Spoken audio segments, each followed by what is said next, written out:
In this video, I'm going to show you how you can remove this Google search home screen bar on your Redmi smartphone. If you find this video helpful, I'll kindly request that you support me by liking the video and also by subscribing to this channel.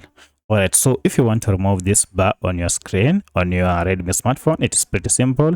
Just go ahead and long press on it and you'll see we have this option to remove. If you click on it, now you can see it has been removed.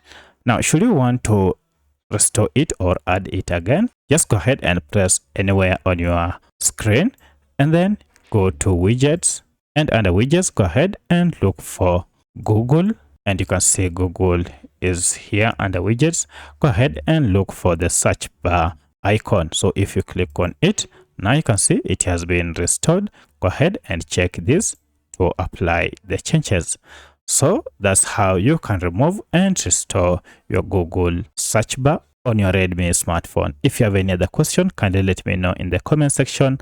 Otherwise, thanks for watching and let's meet in the next video.